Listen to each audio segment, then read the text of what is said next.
आज 22 अप्रैल 2025 को भारत ने एक और भयावह आतंकवादी हमले का सामना किया। यह कायरतापूर्ण कृत्य जम्मू और कश्मीर के शांत और सुरम्य पहलगाम में हुआ, जो अपनी प्राकृतिक सुंदरता और शांत वातावरण के लिए जाना जाता है। इस बार आतंकवादियों ने निर्दोष पर्यटकों को निशाना बनाया, जिससे कम से कम 26 अनमोल जानें चली गईं और कई अन्य गंभीर रूप से घायल हो गए।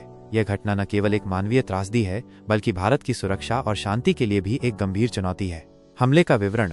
यह दुखद घटना दोपहर के समय हुई, जब पर्यटकों का एक समूह पहलगाम के लोकप्रिय दर्शनीय स्थलों में घूम रहा था। प्रत्यक्षदर्शियों के अनुसार अचानक पुलिस की वर्दी में कुछ हथियारबंद लोग आए और उन्होंने अंधाधुंध गोलीबारी शुरू कर दी। हमलावरों ने बिना किसी चेतावनी के गोलियां बरसाईं, जिससे मौके पर ही चीख पुकार और अफरा तफरी मच गई।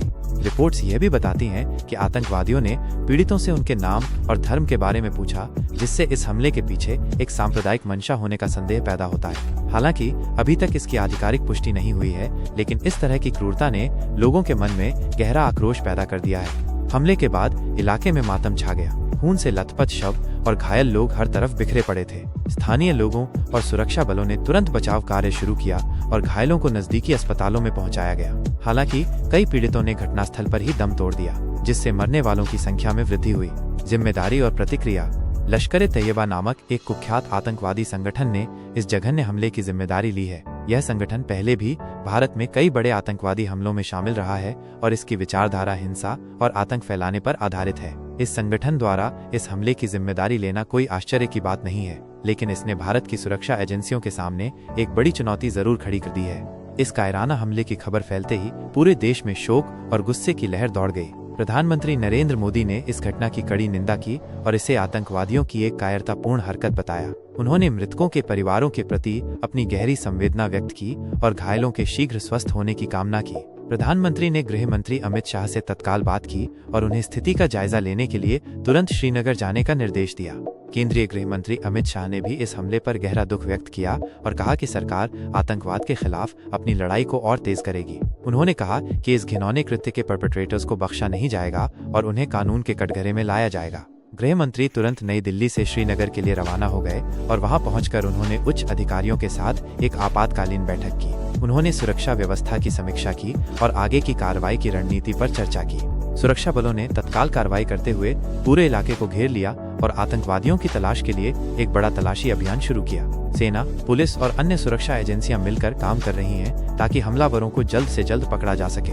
इस घटना के बाद पूरे जम्मू और कश्मीर में सुरक्षा व्यवस्था और कड़ी कर दी गई है और सभी संवेदनशील क्षेत्रों में अतिरिक्त बलों को तैनात किया गया है। इस दुखद घटना पर देश के विभिन्न राजनीतिक दलों और नेताओं ने भी अपनी कड़ी प्रतिक्रिया व्यक्त की है। सभी ने एक स्वर में इस आतंकवादी हमले की निंदा की और पीड़ितों के परिवारों के प्रति अपनी संवेदनाएं व्यक्त की। उन्होंने सरकार से आतंकवाद के खिलाफ निर्णायक कार्रवाई करने और ये सुनिश्चित करने का आग्रह किया कि भविष्य में ऐसी घटनाएं न हों। अंतर्राष्ट्रीय स्तर पर भी इस हमले की निंदा हुई है। सऊदी अरब के क्राउन प्रिंस ने भी इस आतंकी हमले पर गहरा दुख व्यक्त किया और भारत के साथ अपनी एकजुटता दिखाई। पहलगाम में हुए इस जघन्य हमले के कारण प्रधानमंत्री मोदी ने अपना महत्वपूर्ण सऊदी अरब का दौरा बीच में ही छोड़कर आज रात भारत लौटने का फैसला किया। वो रियाद में होने वाले राजकीय रात्रि भोज में भी शामिल नहीं हुए, जो इस घटना की गंभीरता को दर्शाता है। केंद्र सरकार ने इस घटना को अत्यंत गंभीरता से लिया है और आगे कड़ी कार्रवाई की उम्मीद है। सरकार पर इस बात का भारी दबाव है कि वो न केवल हमलावरों को पकड़े,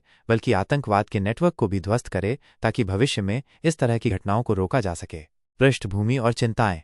यह दुर्भाग्यपूर्ण घटना ऐसे समय में हुई है जब जम्मू और कश्मीर में पर्यटन धीरे धीरे पटरी पर लौट रहा था। पहलगाम अपनी मनमोहक प्राकृतिक सुंदरता के कारण पर्यटकों के बीच एक लोकप्रिय गंतव्य है। इस हमले ने न केवल पर्यटकों को बल्कि स्थानीय लोगों को भी सदमे में डाल दिया है, जिनकी आजीविका काफी हद तक पर्यटन पर निर्भर करती है।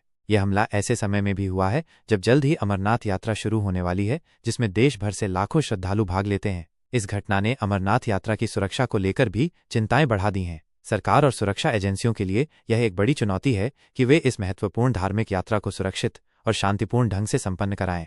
यह ध्यान रखना महत्वपूर्ण है कि यह हमला 2019 के पुलवामा में हुए आत्मघाती हमले के बाद कश्मीर घाटी में सबसे घातक आतंकवादी हमला बताया जा रहा है। पुलवामा हमले में सीआरपीएफ के 40 जवान शहीद हो गए थे, जिसने पूरे देश को हिलाकर रख दिया था। पहलगाम में पर्यटकों पर हुआ ये हमला एक बार फिर आतंकवाद की क्रूर और अमानवीय चेहरे को उजागर करता है।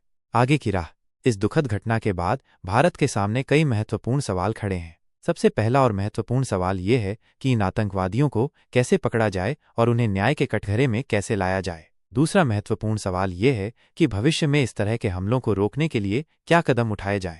सरकार को न केवल सुरक्षा व्यवस्था को और मजबूत करना होगा, बल्कि आतंकवाद के मूल कारणों पर भी ध्यान देना होगा। सीमा पार से होने वाली घुसपैठ को रोकना, स्थानीय स्तर पर आतंकवाद को बढ़ावा देने वाले तत्वों की पहचान करना और उनके खिलाफ कड़ी कार्रवाई करना आवश्यक है। इसके अलावा जम्मू और कश्मीर के लोगों के साथ विश्वास और सद्भाव का माहौल बनाना भी उतना ही महत्वपूर्ण है, ताकि उन्हें अलगाववादी ताकतों के प्रभाव से बचाया जा सके।